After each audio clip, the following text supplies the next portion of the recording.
I welcome you to Christiansborg on behalf of the Executive Director of Ghana Museums and Monument Board. Around 1659, it was the turn of the Danes to also establish their own trading post. They had to buy the land from Chief Okakwe of Osu.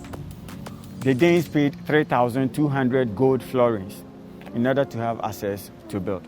When the Danes bought the space, they had to break down the earthen lodge, use stones to put up this new structure and name it after King Christian IV of Denmark. So the name Christiansborg means Christian's stone. But because we are in Osu, we say what? Osu Castle.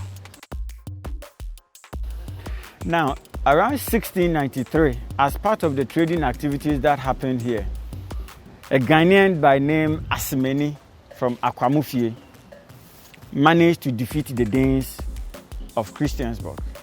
He became the first black governor of Christiansborg in 1693. Within 1 year, Asimeni had been able to establish himself so much well that all the Europeans here were trading with him.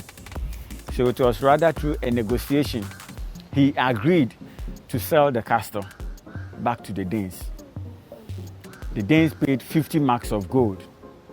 After selling it, Asimeni also decided to walk away with all the bunch of keys that they used in locking up here. About 30 pieces of them. As we speak today, if you go to Akwamu in the chief's palace, the keys are now part of their chief's possessions, where they display to the public that somebody from that small town was the first black governor of Christiansborg. Within the same period, around 1840, there was a report that the plantation was not profitable as compared to the slave trade that happened earlier. And that forced the Danes to sell the castle to the British for 10,000 pounds sterling in 1850. When the British bought this place, they were then using Cape Coast Castle as their headquarters. So in 1894, the British decided to relocate their headquarters from Cape Coast Castle in Cape Coast to Christiansborg in Osu, Accra. And that accounts for the reason we changed our first capital town from where? Cape Coast to Accra back then. The British were in charge of us as our colonial masters until 1957 when we gained independence through Dr. Kwame Nkrumah.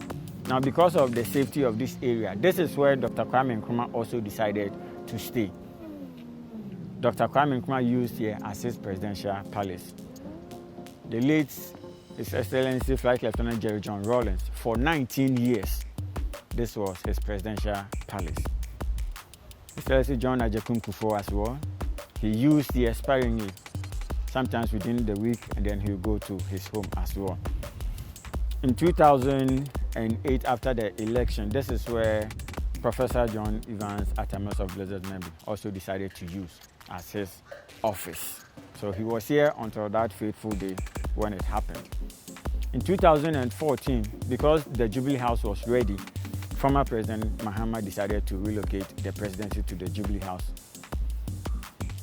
Because this is a UNESCO heritage site, in 2017, through the vision of His Excellency Nana Addo Dankwa Akufo-Addo, we set Christiansborg aside to establish a presidential museum of leadership and governance over here. It isn't only the museum that is here, some of the rooms are also used as government offices. Christiansborg wasn't built this huge. It was a small fort that the Danes started from. But as a result of increase in trade volumes, they had to expand it.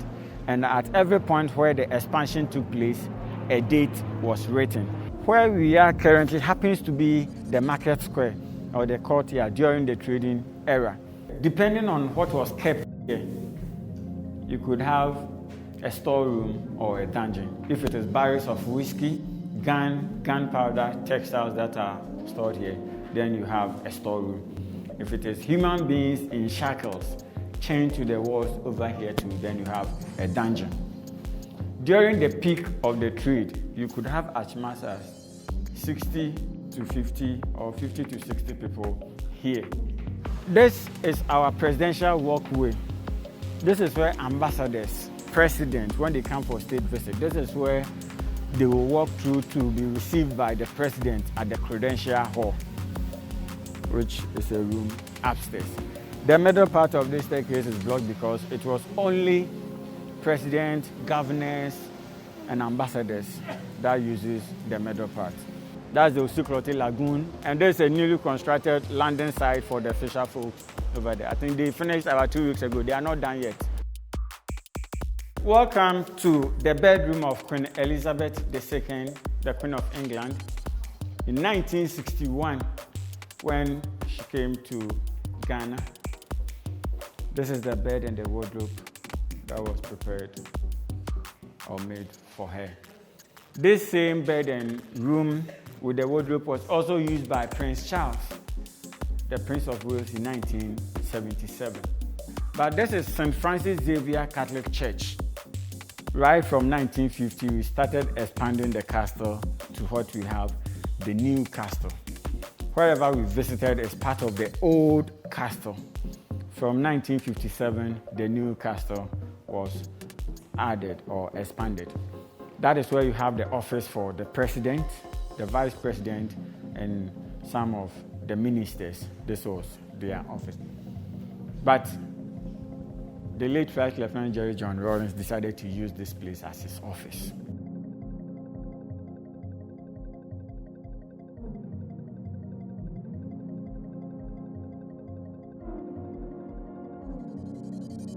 Okay, so you've just been through the door of no return. So through this door, you have the smaller boats here that will load you to the bigger ships. The bigger ships will be about 200 meters away. The final part of the tour brings us to the ancestral home of the Osu Alata people, or the Osu people. This is where the Osu Alata people were staying, and they sold part of the land to the Danes to build Christiansborg. The Danes also ended up selling the castle to the British. Because this is the ancestral home of the Osu people, they have a shrine in the garden. Every year during Homowo, this is where they start from.